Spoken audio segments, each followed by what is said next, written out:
देश और मुल्क की ताजा तरीन खबरों के साथ में आपके सामने मौजूद है दोस्तों। चलेंगे सबसे पहले सबसे बड़ी अपडेट में आपको बताएंगे कि बीते देर रात ईरान ने एक ऐसी जगह पर हमला किया है दोस्तों, जिससे भारत के अंदर भी अब सीधा बड़ा तगड़ा असर देखने को मिलेगा। बताएंगे क्या है पूरा मामला दोस्तों, किस तरीके से गैस से जुड़े मामले को लेकर बड़ी अपडेट सामने आई है, जहां पर कैसे जहां से भारत आधे से ज्यादा गैस मंगाता है दोस्तों, वहीं पर सीधा ईरान ने हमला कर दिया है। इसे लेकर हुआ है जोरदार तरीके का बवाल। बताएंगे क्या है पूरी अपडेट दोस्तों। इसी के साथ में चलेंगे एक और बड़ी खबर की तरफ, जहां पर राहुल गांधी को लेकर कंगना रनावत के बयान को लेकर हुआ है जबरदस्त तरीके का बवाल। बताएंगे जवाब देते हुए प्रियंका चतुर्वेदी ने जोरदार तरीके से फटकार लगाई है दोस्तों, और आईना दिखाते हुए राहुल गांधी की तारीफ करते हुए क्या कुछ बोली है। इसी के साथ में क्या उत्तम नगर के अंदर होने वाला है बड़ा कांड दोस्तों, इसे लेकर अचानक से संसद भवन को रोककर दोबारा से चर्चा की मांग की गई है कांग्रेस पार्टी के नेता और सांसद के द्वारा। बताएंगे डिटेल में क्या है पूरी अपडेट, और तृणमूल कांग्रेस के बड़े बड़े नेता आने वाले हैं कांग्रेस पार्टी के अंदर दोस्तों। डिटेल में चलेंगे एक करके सारी बड़ी खबरों की तो सारी बड़ी अपडेट आप तक पहुंचाएंगे। लेकिन उससे पहले अगर आप भी मानते हैं दोस्तों कि कंगना रनावत भी स्मृति ईरानी वाले रास्ते पर निकल गई है और आगे आने वाले चुनाव के अंदर बुरी तरीके से हारेंगे, तो इस वीडियो को लाइक करके लाल बटन दबाकर चैनल को सब्सक्राइब करके बेल आइकन दबाकर कमेंट बॉक्स में अपनी राय जरूर लिखकर बताएगा। ज्यादा से ज्यादा वीडियो को शेयर कीजिएगा। चलते हैं सबसे पहले सबसे बड़ी ब्रेकिंग न्यूज अपडेट की तरफ दोस्तों, जहां पर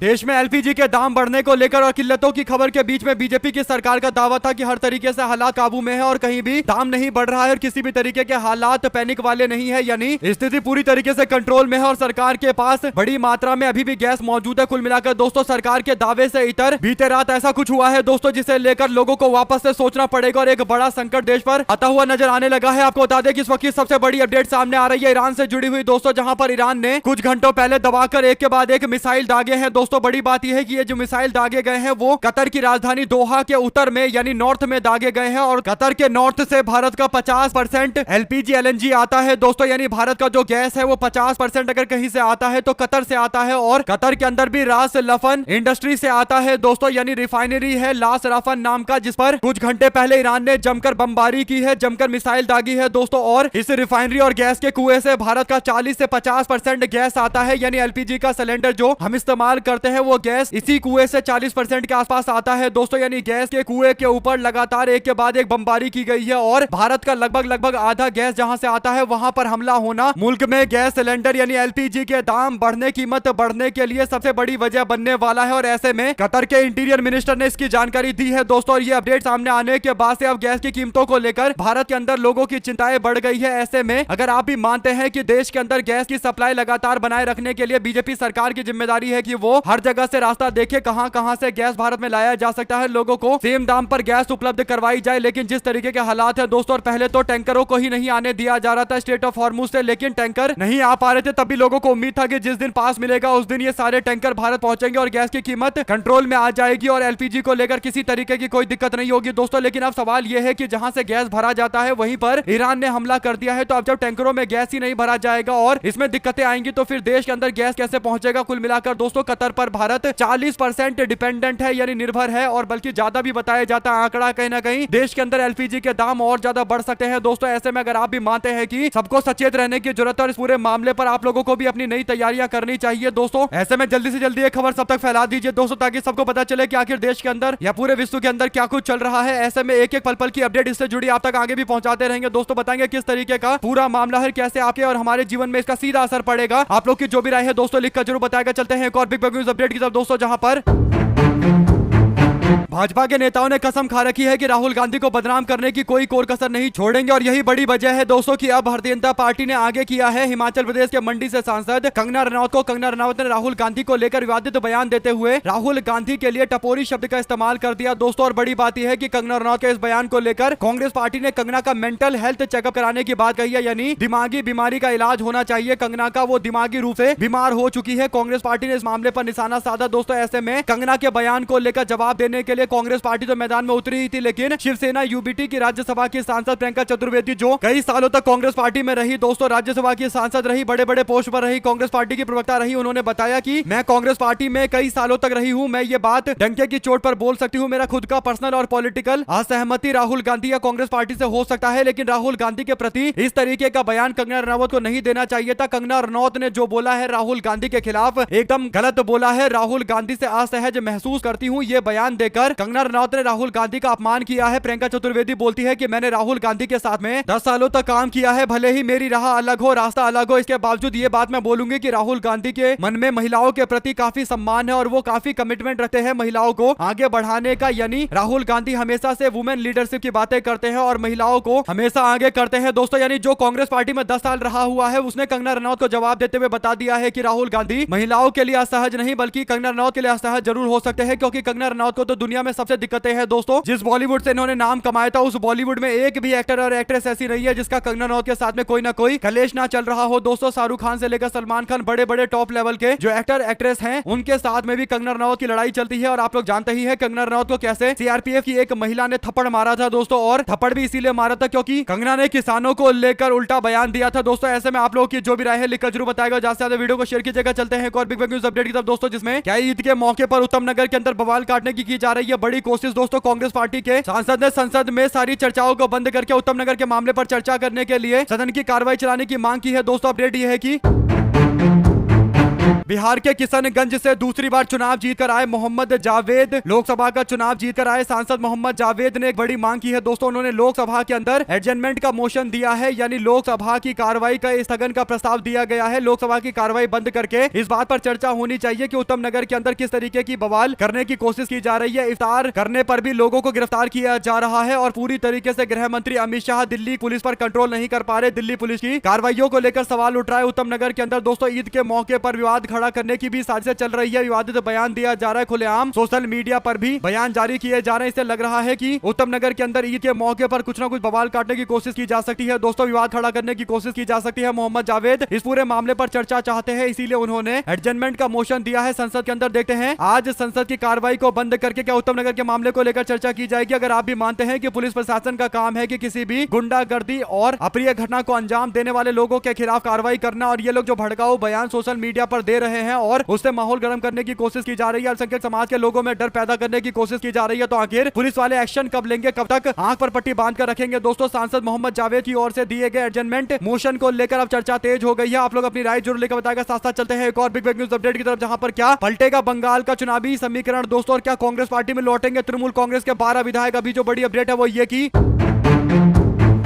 कांग्रेस पार्टी के एनएसयूआई से जुड़ी हुई सेक्रेटरी के तौर पर बताने वाली सोहम बनर्जी ने एक बड़ा दावा किया है दोस्तों। सोहम बनर्जी कहती है कि 12 से ज्यादा तृणमूल कांग्रेस के विधायक कांग्रेस पार्टी के संपर्क में है, जो बंगाल का चुनाव कांग्रेस पार्टी के टिकट पर लड़ सकते हैं। बंगाल में 47 विधायकों का टिकट काटा है ममता बनर्जी ने इस बार, और इनमें से ज्यादातर विधायक ऐसी पार्टी ढूंढ रहे हैं जिसकी विचारधारा तृणमूल कांग्रेस के इर्द गिर्द हो और उस पार्टी में शामिल होकर चुनाव लड़ा जा सके, और इसलिए कांग्रेस पार्टी एक अच्छे ऑप्शन के तौर पर इन सब लोगों के सामने है दोस्तों। ऐसे में सोहम बनर्जी दावा करती है कि 12 कांग्रेस पार्टी में ये सारे विधायक शामिल हो सकते हैं, तृणमूल कांग्रेस के विधायक शामिल हो सकते हैं। अगर ऐसा होता है तो कांग्रेस पार्टी एक बार फिर से पश्चिम बंगाल की राजनीति में अपनी दावेदारी कुछ सीटों को लेकर कर सकती है दोस्तों। कांग्रेस पार्टी 20+ सीटें अगर जीती है बंगाल के अंदर तो वो बड़ी भूमिका निभा सकते हैं। आप लोग की क्या राय है इस पूरे मामले पर लिखकर जरूर बताएगा। साथ साथ चलते हैं एक और बिग न्यूज अपडेट की तरफ दोस्तों, जहां पर भारतीय जनता पार्टी के कार्यालय में जमकर थप्पड़ चल गए। अपडेट यह है कि यूपी के महाराजगंज के अंदर नौतनवा कस्बे के अंदर स्थित बीजेपी के कार्यालय में बुधवार को जमकर हंगामा हो गया। भारतीय जनता पार्टी के मनोनीत सभासदों को बधाई देने के लिए आयोजित कार्यक्रम के दौरान एक महिला पहुंच गई दोस्तों, और पैसे की मांग को लेकर एक जिम्मेदार पर थप्पड़ बरसा दी, और इसके बाद मामला काफी ज्यादा टेंस वाला हो गया दोस्तों। यानी चारों तरफ टेंशन जैसी स्थिति हो गई। इससे पता चलता है कि बीजेपी में गुटबाजी कितनी है दोस्तों। कोई भी नेता उठकर किसी को भी थप्पड़ मार देता है। साथ साथ एक और बड़ी अपडेट राहुल गांधी के नागरिकता को लेकर है दोस्तों। क्या राहुल गांधी की नागरिकता छीनने की जा रही है बड़ी साजिश। अब जो अपडेट आई है वो ये की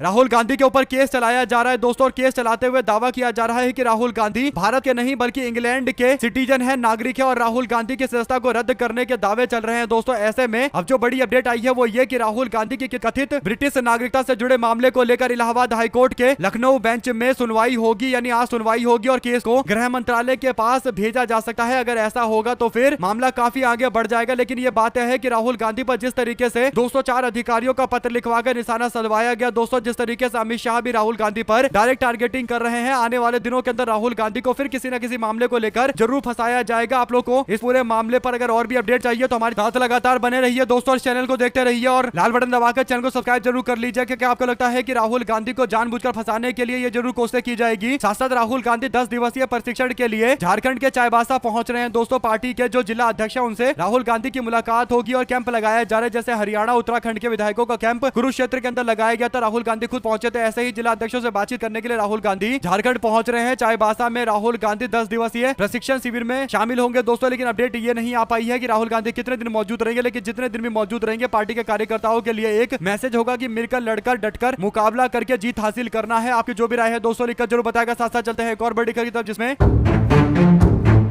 बीजेपी के लोग थालापति विजय को एक बड़ा ऑफर दे रहे थे दोस्तों। कह रहे थे कि थालापति विजय अगर चाहे तो भारतीय जनता पार्टी उनको 82 सीटें देने को तैयार है। चुनाव में 82 सीटों पर लड़े थालापति विजय और बाकी एक उप मुख्यमंत्री का पोस्ट भी थालापति विजय को दे दिया जाएगा दोस्तों। ऐसे में थालापति विजय ने बीजेपी और एनडीए गठबंधन की तमाम चर्चाओं पर पूरी तरीके से पानी फेर दिया है दोस्तों। अपडेट यह है कि बीजेपी वालों के लिए मोए मोए की स्थिति बन गई है। अपडेट यह है कि टीवीके पार्टी ने फैसला लिया कि वो रोजा इफ्तारी के कार्यक्रम में शामिल होंगे दोस्तों। इसके बाद अब जो अपडेट आ रही है वो ये कि थालापति विजय की पार्टी ने भारतीय जनता पार्टी को ठेंगा दिखा दिया है दोस्तों। और जो पार्टी सेकुलरिज्म की विचारधारा को लेकर एकदम क्लियर है, वो पार्टी कभी बीजेपी के साथ में नहीं जाएगी। और थालापति विजय ने एक तरीके से बीजेपी को तगड़ा झटका दिया है। आप लोग की क्या राय है पूरे मामले पर लिखकर जरूर बताएगा। तमिलनाडु के अंदर बीजेपी वाले 5 सीटें जीतने के लिए छटपटा रहे हैं दोस्तों, तमाम तरीके की कोशिशें कर रहे हैं। आप लोग इस पूरे मामले अपनी राय जरूर लिखकर बताएगा। साथ साथ चलते हैं एक और बड़ी अपडेट दोस्तों, जिसमें हरियाणा कांग्रेस के 2 एमएलए धरने पर बैठ गए और कहा कि राज्यसभा चुनाव के दौरान किन विधायकों ने क्रॉस वोट किया है ये जानने का हमको अधिकार है। तो कांग्रेस पार्टी पर उन्होंने दबाव बनाया। गोकुल सेतिया और मंजू चौधरी चंडीगढ़ में पार्टी दफ्तर के बाहर विरोध प्रदर्शन करते नजर आए। इनको उठाने के लिए कांग्रेस पार्टी के नेता भूपेंद्र सिंह हुड्डा पहुंचे दोस्तों। भूपेंद्र हुड्डा ने दोनों नेताओं से कहा कि आप लोग उठिए, हम लोग आपको बताएंगे कि किन लोगों ने क्रॉस वोट किया है। हमें आप लोगों पर कोई शक नहीं है। यानी सेतिया और मंजू चौधरी को मनाया गया। पार्टी ने साफ तौर पर कहा कि जिन लोगों ने पार्टी के खिलाफ काम किया उसके खिलाफ एक्शन लेंगे। आप लोग उठ जाइए, आप लोगों पर कोई आरोप नहीं है। साथ साथ दोस्तों चलते हैं एक और अपडेट की तरफ, जहां पर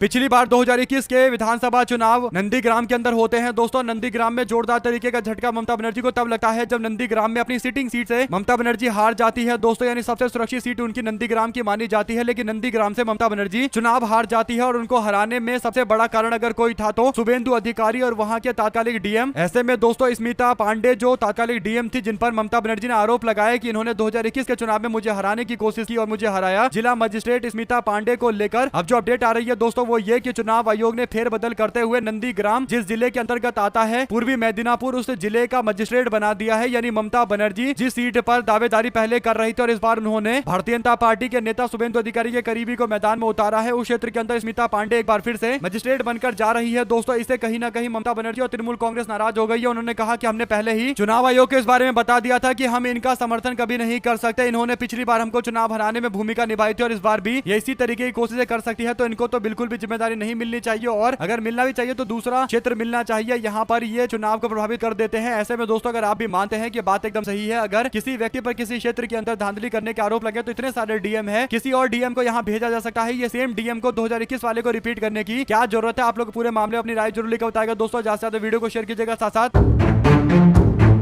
उड़ीसा कांग्रेस की टीम ने जाकर स्पीकर से मुलाकात की है। असेंबली के स्पीकर से मुलाकात करते हुए 2 विधायकों को सस्पेंड करने की मांग उड़ीसा कांग्रेस ने की है दोस्तों। उड़ीसा कांग्रेस के पीसीसी प्रेसिडेंट भक्तचरण दास ने असेंबली के स्पीकर सुरामा पाढ़ी से मुलाकात की है और उन्होंने भारत के संविधान के 10वें शेड्यूल के अनुसार कदम उठाने के लिए बोला है दोस्तों। और 2 लोगों को 2 विधायक को सस्पेंड करने की मांग की गई है। कुल मिलाकर दोस्तों तीनों विधायक ने बगावत की थी और एक को लेकर जांच पड़ताल चल रही है और जल्द ही उसे भी हटाने को लेकर स्पीकर के पास जाकर पूरे मामले को सौंप दिया जाएगा दोस्तों। लेकिन सवाल सबसे बड़ा ये होता है कि क्या स्पीकर कोई कार्रवाई करेंगे या नहीं करेंगे या मामले को टालने की कोशिश करेंगे? जो भी आपकी राय है लिखकर जरूर बताएगा। साथ साथ चलते हैं एक और बड़ी अपडेट, जहां पर बीजेपी पर आरोप है कि छत्तीसगढ़ के लोगों को नशे में धकेल रही है बीजेपी और पूरा का पूरा नशा का जो व्यापार है वो भारतीय जनता पार्टी के लोग करते हैं। यानी बीजेपी के नेताओं पर गंभीर आरोप लगाए गए दोस्तों। ऐसे में बीजेपी के नेता के पास से मिले लाखों रुपए के नशे को लेकर, अफीम को लेकर कांग्रेस पार्टी विरोध कर रही है। बीजेपी नेता के फार्म हाउस पर कांग्रेस ने छापेमारी करवाई दोस्तों। ऐसे में भूपेश बघेल ने एक बड़ा बयान देते हुए कहा कि कांग्रेस ने एलपीजी गैस संकट के साथ साथ अफीम की खेती जो बीजेपी का नेता कर रहा था और कानून व्यवस्था, इन मुद्दों को लेकर छत्तीसगढ़ में जोरदार तरीके का विरोध किया है दोस्तों। छत्तीसगढ़ कांग्रेस पूरी तरीके से एकजुट दिखाई दे रही है क्योंकि सचिन पायलट खुद छत्तीसगढ़ की जिम्मेदारी संभाल रहे हैं, भूपेश बघेल खुद पूर्व मुख्यमंत्री हैं। ऐसे में दोस्तों अगर आप भी मानते हैं कि छत्तीसगढ़ में कांग्रेस पार्टी की सरकार आने से कोई नहीं रोक सकता तो अपनी राय जरूर लिखा बताएगा। साथ साथ चलते हैं एक और बड़ी अपडेट तो दोस्तों, जिसमें अमेरिका में जाकर नरेंद्र मोदी हाउडी मोदी नमस्ते ट्रंप कर रहे थे दोस्तों। ट्रंप ने इस बात का क्या सिला दिया है ये सुनकर भी आश्चर्य होता है कि नरेंद्र मोदी कैसे ट्रंप का जाप जप सकते हैं दोस्तों। जो अपडेट है वो ये की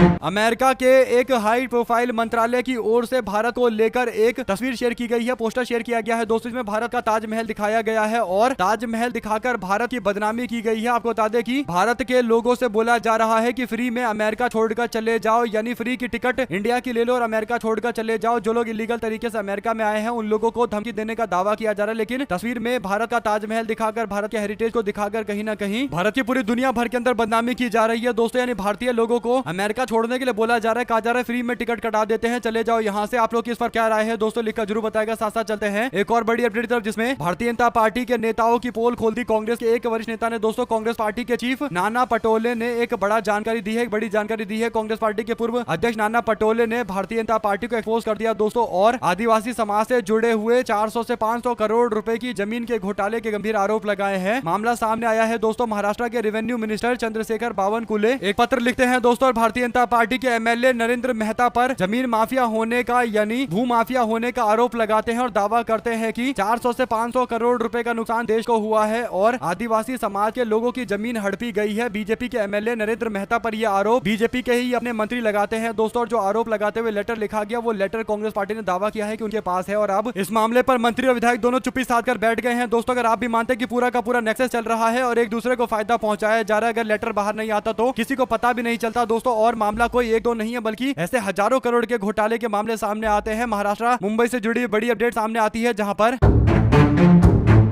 मुंबई की सरकार ने बीजेपी के एमएलए के द्वारा लगाए गए आरोप पर जांच पड़ताल करने का आदेश दे दिए हैं दोस्तों। बीजेपी के एमएलए ने 2000 करोड़ रुपए के घर बनाने के मामले पर स्कैम करने का आरोप लगाया है। रिपोर्ट 30 दिनों के अंदर मांगा गया है दोस्तों। जांच पड़ताल कर दी गई है शुरू। अब देखते हैं जांच पड़ताल में क्या कुछ निकलकर सामने आता है। लेकिन बीजेपी सरकार में एक के बाद एक घोटाले निकलकर सामने आ रहे हैं। कहीं पर 500 करोड़, कहीं 1000 करोड़, कहीं कितने हजार करोड़, जिसकी गिनती नहीं है दोस्तों। लगातार भ्रष्टाचार के मामले देश के अंदर बढ़ते जा रहे हैं। आप लोग अपनी राय जरूर लेकर बताएगा। साथ साथ चलते हैं एक और बड़ी अपडेट दोस्तों, जिसमें बंगाल चुनाव को लेकर इस वक्त सबसे बड़ी अपडेट आई है। बंगाल के अंदर आचार संहिता लगते ही पश्चिम बंगाल में ताबड़तोड़ अधिकारियों का ट्रांसफर हो गया है। डीजीपी से लेकर राज्य के आईएएस अधिकारी, कई तरीके के आईएएस अधिकारियों को उधर से उधर किया गया है दोस्तों। मुख्य चुनाव आयुक्त ममता बनर्जी के साथ में संघर्ष चल रहा है दोस्तों। ज्ञानेश कुमार के खिलाफ तृणमूल कांग्रेस ने महाभियोग का नोटिस दिया हुआ है दोस्तों, जिसे विपक्ष ने पूरी तरीके से सपोर्ट किया। लगभग 200 सांसदों ने साइन कर रखा है, तो महाभियोग तो चलेगा ही चलेगा। अब देखना यह है कि विपक्ष की पार्टी का कौन सा नेता आकर साथ में खड़ा होता है, कौन सा विरोध में आकर खड़ा होता है दोस्तों। चुनाव आयोग अगर किसी अधिकारी को चुनाव के दौरान अपने पोस्ट से हटाता है तो उस पर प्रभाव पड़ता है, उसके कैरियर पर दाग लग जाता है। इलेक्शन कमीशन तबादला करती है तो माना जाता है कि अधिकारी सत्ताधारी दल के प्रति निष्पक्ष नहीं थे, जिसे उनकी छवि पर नकारात्मक असर पड़ता है दोस्तों। ये ट्रांसफर केवल चुनावी प्रक्रिया खत्म करने तक प्रभावी हो सकता है, लेकिन कैरियर रिकॉर्ड में ये दर्ज हो जाएगा। ऐसे में दोस्तों ममता बनर्जी का जो दावा है वो भी कहीं ना कहीं सच है। ऐसे में अगर आप भी मानते हैं कि ममता बनर्जी के टॉप लेवल अधिकारियों को हटाकर बीजेपी के लोगों को लग रहा है कि वो चुनाव जीत जाएंगे, तो ये गलत है।